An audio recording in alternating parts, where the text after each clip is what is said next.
The following podcast contains strong language and adult themes and is intended for mature audiences. Listener discretion is advised.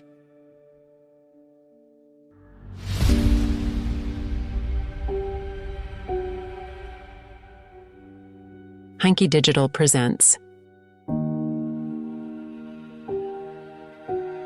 The Skin. Show me what lies beneath.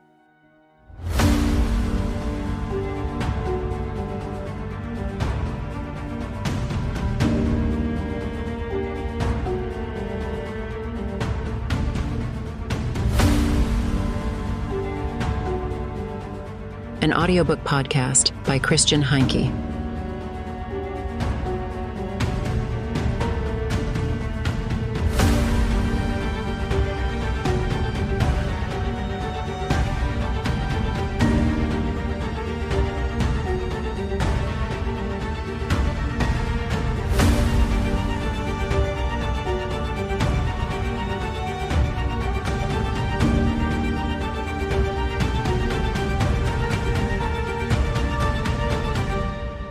Chapter 15. Better Days. Katherine first met Andy in a musty dorm room on the campus of Yale University. But before this fateful encounter could occur, Katherine had to stop breathing.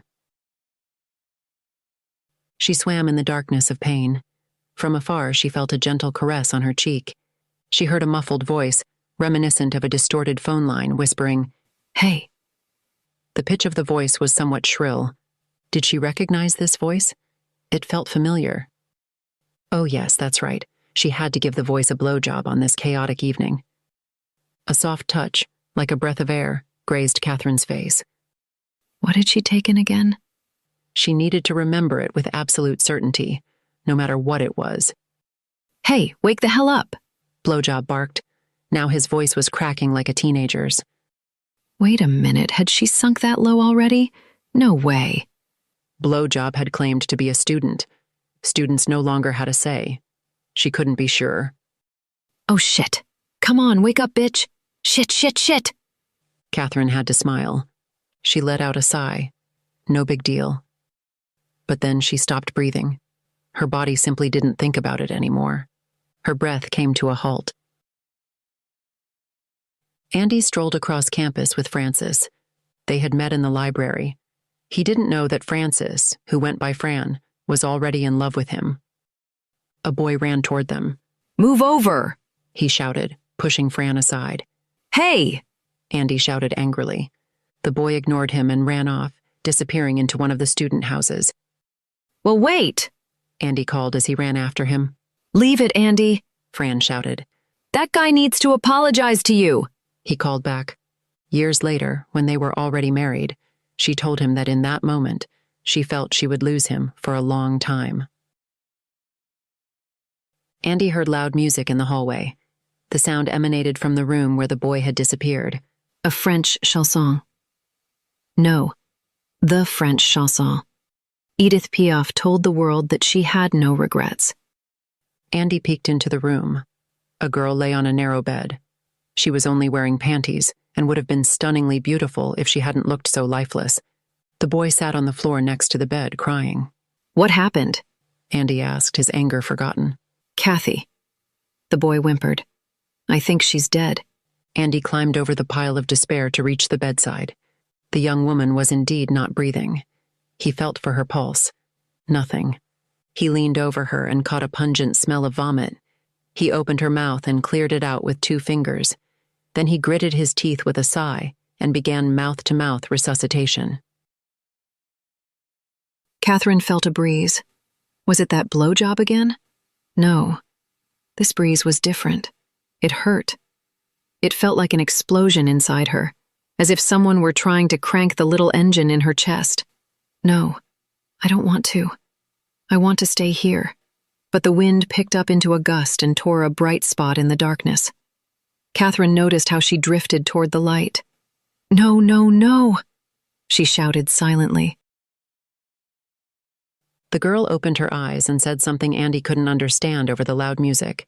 Andy picked up a shoe from the floor and threw it toward the stereo. The music of Paris fell silent.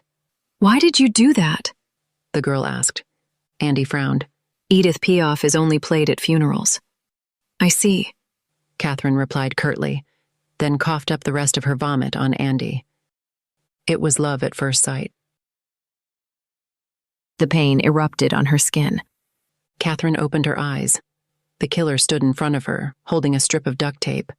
Her eyebrow hairs clung to it. Hello, Katherine. He greeted her. Now he was so close that she could see his mask, which appeared to be made of skin from different people. Katherine's eyes widened as she realized he was wearing the skin of Mia, Anu, and all the others. Do you like it? Do you like my skin? He asked, rubbing it against her cheek. The acrid smell of decay filled Katherine's nostrils. She had to pull herself together to avoid vomiting. Oh my goddess. All the hardship, all the effort was worth it. Now we're here, together. He gasped, running his hands over her naked body. Katherine felt the urge to scream, but her mouth remained taped shut. Yes, the skin suits you so much better. You truly deserve it, my goddess. What on earth did he mean by that? She looked at him. My goddess, do you not know? What don't I know? His breath inflated the mask, revealing dazzling white teeth. You ennoble me with the grace bestowed upon me to accept my humble gift. Katherine still didn't understand. You wear my skin, goddess. No. No. Your new beauty, your new life without the pain. You have only me to thank for that. Oh, God, Katherine thought, then screamed. Helen regained consciousness. The heat was suffocating. She was lying on her stomach, and when she tried to turn onto her back, she realized her arms and legs were bound. Her head throbbed with pain. Why was it so hot in here? She looked around. The room was dark and damp. A wooden floor. A sauna. She crawled, bumping into a wall. No, it wasn't a wall. A slit appeared. A door. Somehow, Helen managed to turn onto her back and braced her feet against the door with all her strength. It was locked. So she was lying tied up in a dark, hot, locked room. Great. Just great. The panic didn't wash over her like a wave. It hit her like a giant fist. Don't, she gasped, pressing her feet against the door again. Pull yourself together. She wasn't buried. She wasn't in New York. Mendez wasn't lying a few feet away, crushed beyond recognition by hundreds of tons of concrete and steel. A small, oppressive room trapped her, and it felt uncomfortably warm. Her breathing was rapid and uneven. You're panting like a dog in summer.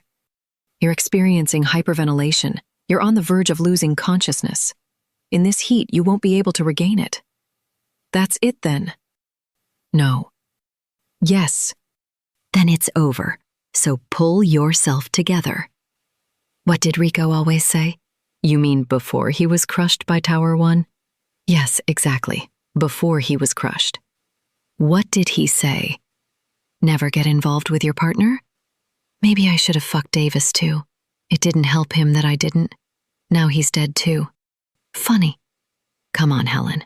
What did he always say? You mean in bed? In bed, if you like.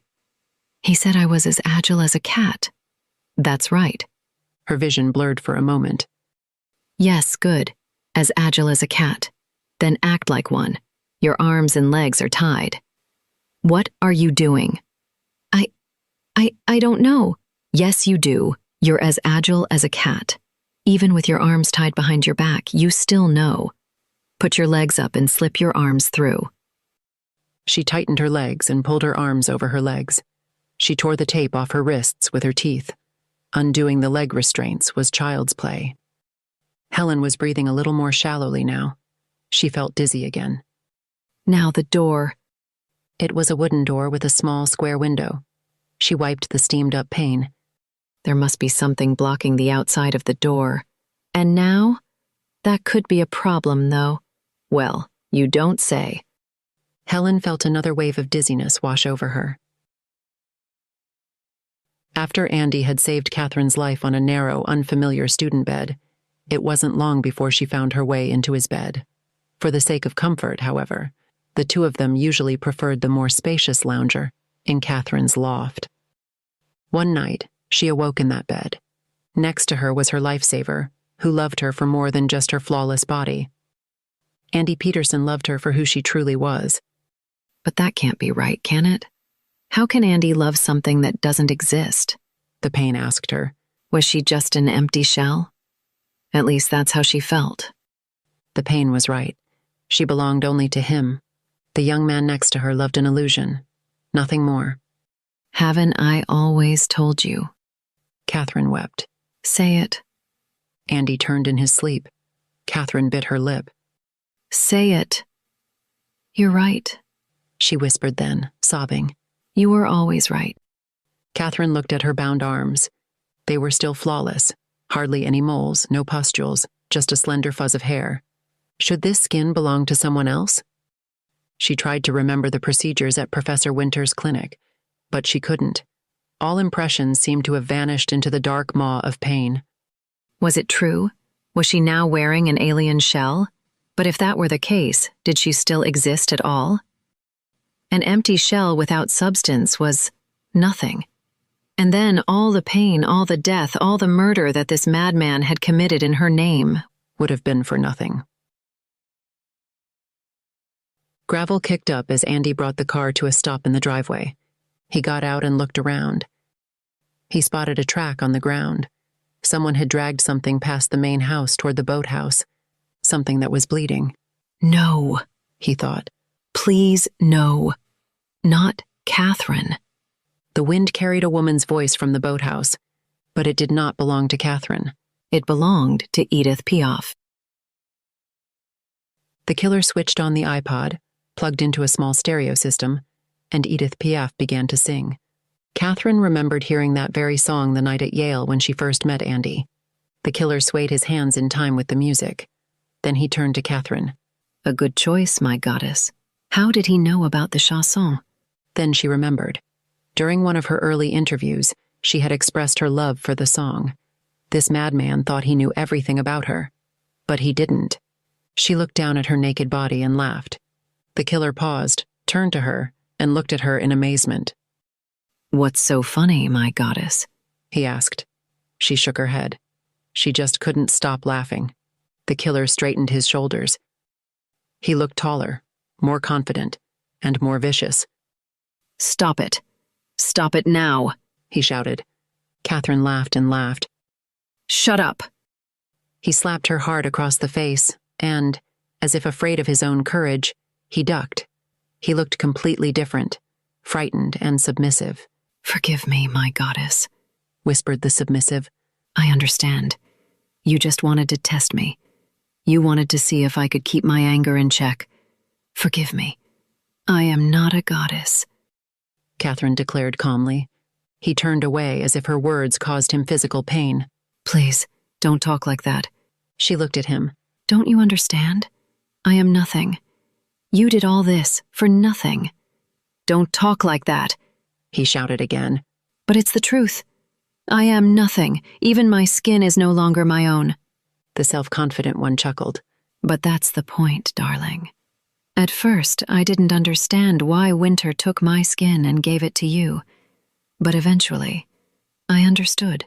He waited for her reaction. Come on, sweetheart. Ask me what I understood. Before Katherine could even open her mouth, the submissive answered the confident's question. It's about renewal. The confident nodded, emphasizing the syllables with relish. Renewal. The transition to a new state. Do you understand, darling? I was not worthy of my skin. Only a goddess was. I'm not a— Hush, the confident one yelled, slapping Katherine across the face again. You are a goddess. You just don't know it yet. What do you mean? The confident made a gesture that seemed to say, Watch out. He picked something up from the floor. Katherine realized it was a container of gasoline. Renewal, the submissive announced shyly. Avec mes souvenirs, j'ai allumé le feu. Sang Edith Piaf for the umpteenth time. I lit the fire with my memories. Katherine translated in her mind. Yes. She understood. She understood all too well. Andy followed the bloody trail to the long walkway that led to the boathouse, which ended just before that. No. Oh no. Like two weary temple guards, two corpses leaned to the left and right of the front door. The one on the left was Davis, the cop from New York. The body on the right was a woman. At first, Andy didn't recognize her. No, his mind didn't want to recognize her. Jamie was the one. He rushed over to the two of them. First, he checked for a pulse in Jamie, then in Davis, to no avail. He turned back to Jamie. Her face and hair were covered in blood, her intestines spilling from a wound like stuffing from a burst sofa cushion. Her eyes were fixed and lifeless, staring at Andy in horror. Oh, poor Jamie. He closed her eyelids. An incredible rage surged inside him, preventing him from succumbing to despair. Although he didn't know if Katherine was still alive, he resolved at that moment to kill Parker Daly. God, that bastard deserved to die. And he would kill him, not just for Katherine, but for all those unfortunate victims, like Jamie and Davis. The acrid fumes penetrated Katherine's mucous membranes as the killer spread gasoline around the boathouse. Then he tossed the empty canister aside and approached her. He stood before her, his gaze fixed intently on her. Then he began to pull the mask off his head, just a little further, and she would finally see his face. She held her breath and closed her eyes for a brief moment. When she opened them again, she looked into an attractive male face. Smooth, even skin with a Mediterranean complexion, cold blue eyes, a straight nose, a delicate chin, perfect teeth, and dark hair. Katherine had expected a disfigured face, but this man was very handsome. She started to cry. Now, the killer said, sounding like he was comforting a small child. Why is the goddess crying? You're beautiful, she sobbed. Then why? If you're so beautiful, why? Why? Her voice faltered. He took one of her tears on his finger and licked it off with relish. Do I have to answer that for you right now? You should be able to see what I'm really like. She blinked and looked him in the eye. Even though his exterior was as flawless as hers, for a brief moment, Katherine could see his true form behind that neat facade. Nothing was smooth or even anymore, but furrowed, festering, and covered in burned ridges and bumps. And suddenly, nothing about him seemed real. No part of his perfect face matched the others. His beauty melted like hot wax. Katherine thought of the portrait of Dorian Gray, or one of the Hiroshima radiation victims. Winter gave you my burned skin, she whispered. That's why they found my DNA at the crime scene. Exactly. But Professor Winter was generous. After my skin worked so well on you, he used the same procedure again to restore your old skin. He grinned and asked, So, can we move on now? Katherine didn't respond. I'll take your silence as a yes. He lifted the skin mask and slid it over Katherine's face. Don't, please don't. Katherine's stomach clenched. Even though the gasoline fumes had dulled her sense of smell, she detected the unbearable, sweet, warm stench of the mask.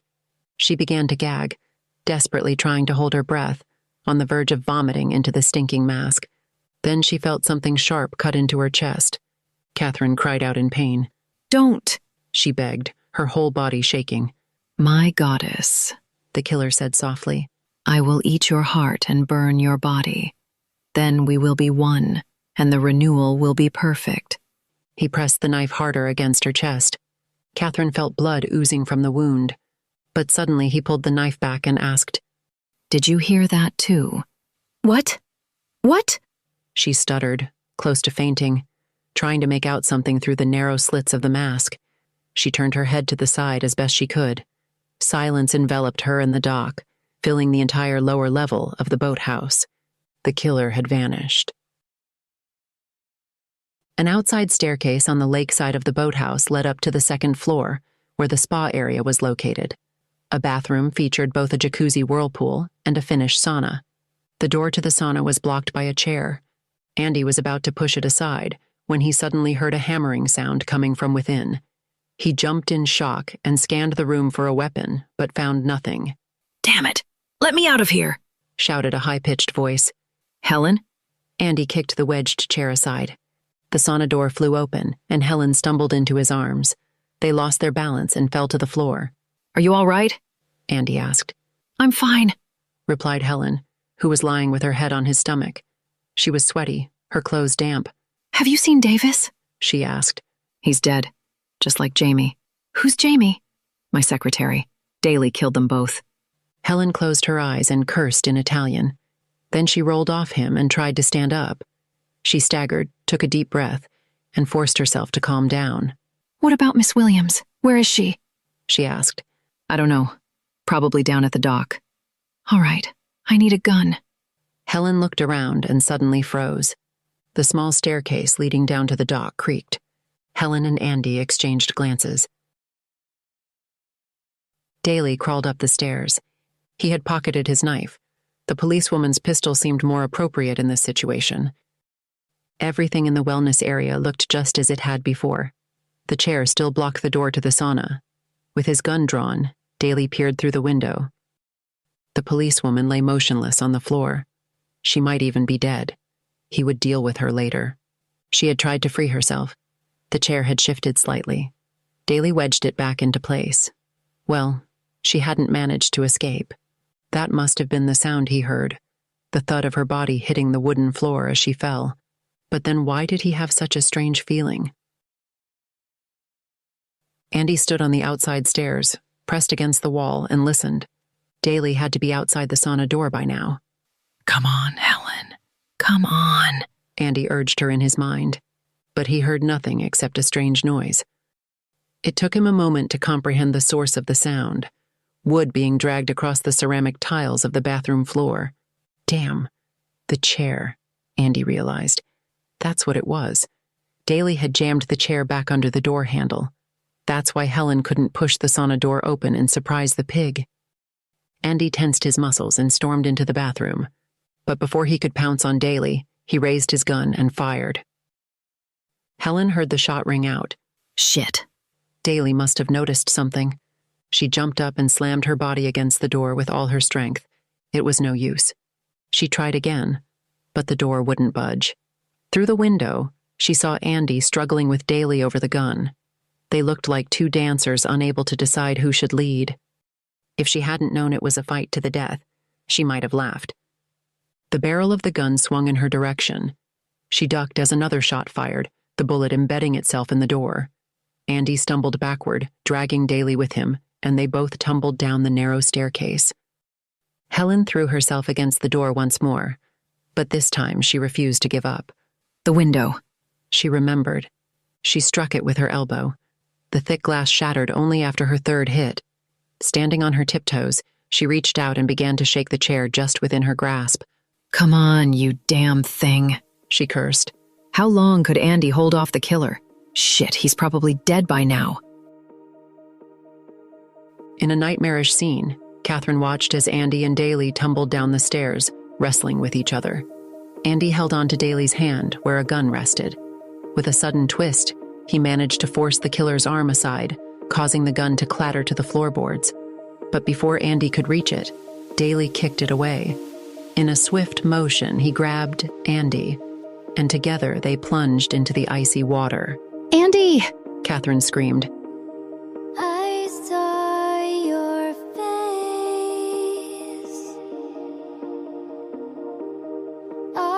Awkward grace. I'm bound in darkness.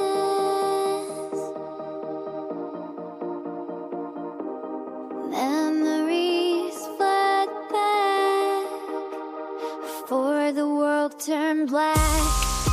I'm trapped in hell. My future falls. I drift away to hopes of better days. His fingers trace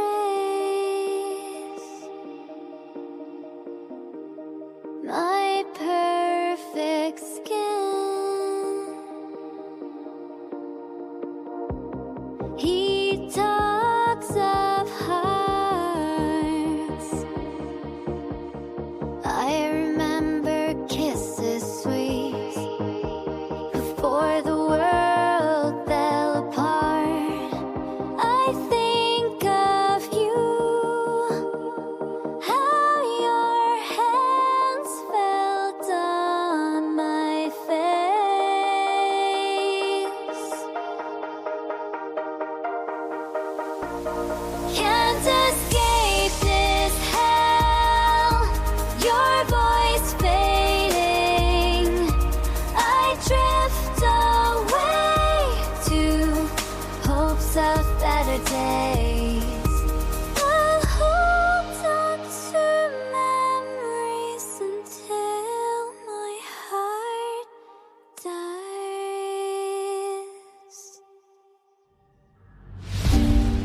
Thank you for listening. To learn more about Heinke Digital Audiobook Podcasts and its author Christian Heinke, please visit heinke.digital.